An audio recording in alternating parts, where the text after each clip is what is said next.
단 한 차례도 없었습니다. 인슐린이 필요할 만큼 심한 당뇨를 의미하는 증상이기 때문에 당뇨의 초기 증상이라기보다는 당장 치료가 필요한 위험한 증상이라고 할 수 있겠습니다. 여러분 안녕하세요. 내과의사 조현철입니다. 제가 외래 진료를 볼 때마다 환자분들께서 저 당뇨 아닌가요? 하고 걱정하시면서 내원하시는 경우가 많습니다.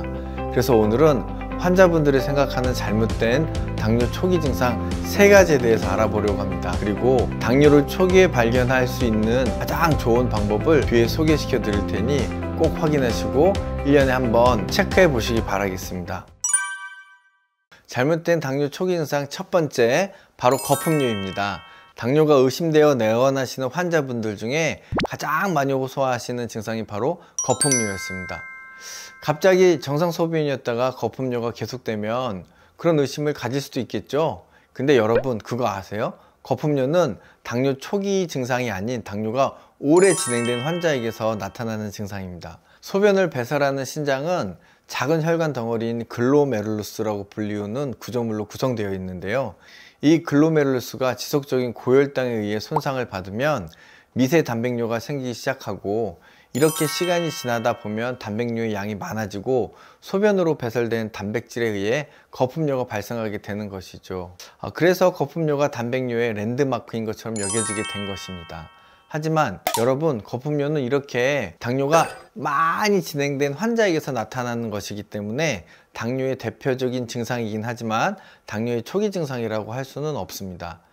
지금까지 외래의 거품뇨로 내원하신 많은 환자분들이 계신데요, 그 중에 당뇨로 진단된 분은 단 한 차례도 없었습니다. 이 정도면 이해가 되시나요? 두 번째, 급격한 체중 감소입니다. 선생님, 저 살이 자꾸 빠져서 왔어요.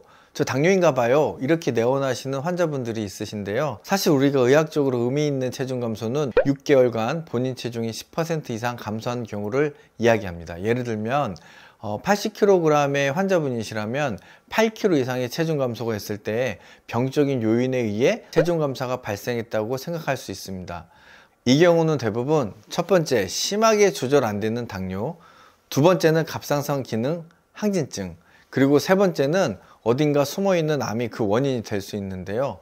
이렇게 급격한 체중 감소는 인슐린이 필요할 만큼 심한 당뇨를 의미하는 증상이기 때문에 당뇨의 초기 증상이라기보다는 당장 치료가 필요한 위험한 증상이라고 할 수 있겠습니다. 이 상태가 지속되는 경우 탈수가 심하게 진행하여서 구토, 복통, 의식소실을 동반한 당뇨병성 케토산증과 같은 급성 합병증이 발생할 수도 있습니다. 사망에 이를 수 있는 위험한 질환이죠. 세 번째, 입이 타서 오시는 환자분들이 있습니다. 이 경우 대부분이 복용 중인 약물의 부작용인 경우가 많이 있습니다. 예를 들면 감기약이나 전립선 비대증 또는 이뇨제를 포함한 대부분의 약물들의 흔한 부작용이 입마름이기 때문에 첫째로 약물 부작용을 생각해 볼 수 있습니다. 당뇨로 인해 생기는 입마름은 약물에 의해 생기는 입마름과는 조금 다른데요, 당뇨의 입마름은 소변으로 당이 빠져나가면서 생기는 증상이기 때문에 인슐린 부족으로 인해 세포로 흡수되지 않은 여분의 당들이 몸 밖으로 배출될 때 삼투압에 의해 물을 가지고 나가게 되면서 체내에 수분이 부족한 상태가 되게 됩니다. 그래서 환자분들이 목이 마르고 물을 많이 먹게 되고 소변을 많이 보게 되는 바로 다음, 다뇨, 다식 같은 증상이 같이 나타나게 되는 것이죠. 이렇게 다음, 다뇨, 다식을 동반한 입마름은 당뇨에 의한 증상일 확률이 높고, 이러한 증상을 동반하지 않는 단순한 입마름은 당뇨의 초기 증상이 아닌 경우가 대부분입니다. 그 밖에도 피로감, 팔다리 저림, 상처가 잘 낫지 않는 것처럼 막연한 증상으로 당뇨를 의심하여 내원하시는 경우가 많지만 실제로 당뇨가 아닌 경우가 많습니다.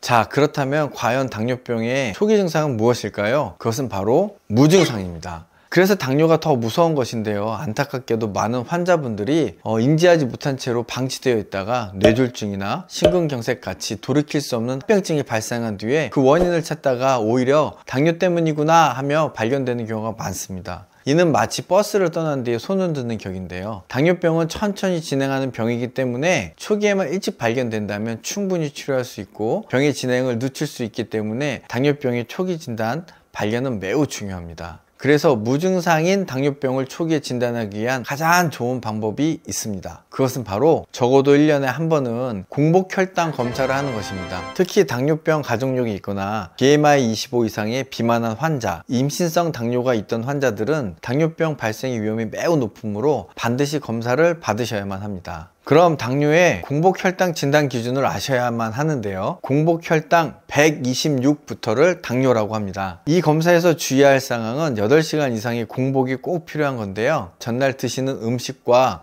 공복 시간에 영향을 받기 때문입니다.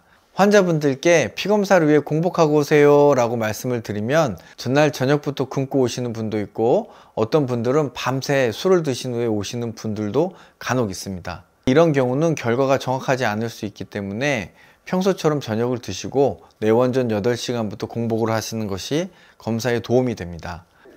공복 혈당 외에도 당화혈색소 6.5% 이상이 당뇨의 진단 기준인데요. 이 당화혈색소라는 것은 혈중 적혈구 안에 헤모글로빈이라는 단백질이 있는데요. 이곳에 설탕이 몇 개나 붙어 있는가를 나타내는 수치입니다. 설탕이 많이 붙어 있을수록 당뇨가 조절 안 되는 것이죠.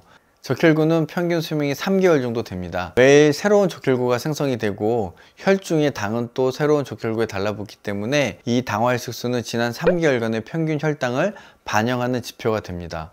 그래서 이 당화혈색소는 공복 혈당과는 달리 먹는 것에 영향을 덜 받기 때문에 금식하지 않은 상태에서도 측정할 수 있고, 많이 먹는다고 해서 수치가 많이 오르는 것이 아니기 때문에 공복 혈당이 높은 사람이거나 또는 그 검사가 정확하지 않은 사람에게 도움이 되는 검사입니다.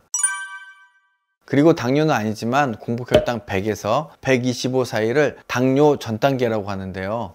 제가 이것을 당뇨의 초기 증상이라고 말씀드릴 수 있을 것 같습니다. 왜냐하면 당뇨병은 연속적인 질환이고 한번 발병하고 나면 돌이킬 수 없는 질병인데 이것을 미리 막을 수 있는 가장 중요한 시점이 바로 당뇨 전 단계이기 때문입니다.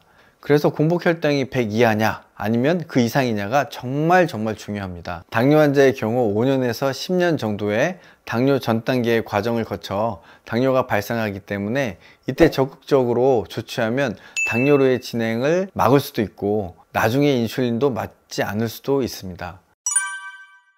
문제는 환자들이 공복 혈당 100의 중요성을 잘 모르고 적극적인 노력을 하지 않는 것이 가장 큰 문제입니다. 미국 당뇨병학회 가이드라인에서는 당뇨 전 단계 환자에게서 7% 이상의 체중 감량을 할 경우 향후 5년간 약 50% 정도의 당뇨 발생을 줄일 수 있다고 되어 있습니다. 너무 놀라운 사실 아닌가요? 체중 감량만으로도 당뇨에 걸릴 수 있는 확률을 50%나 낮출 수 있다니 말입니다. 막연한 증상을 찾으려고 신경 쓰지 마시고 1년에 한 번만 피검사 하셔서 당뇨 전 단계인지 아닌지만 확인하시면 충분히 당뇨를 피해갈 수 있습니다. 간단하죠? 자, 마지막으로 정리하자면 첫 번째, 초기 당뇨는 증상이 없다.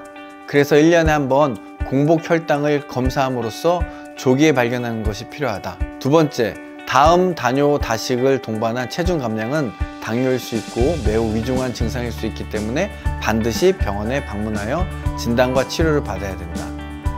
세 번째, 공복 혈당이 100이 넘었다면 7% 이상의 체중 감량을 통해 당뇨를 50% 정도 예방할 수 있다. 1년에 한 번 공복 혈당 검사를 통해 당뇨로부터 자유로운 우리 모두가 되었으면 좋겠습니다.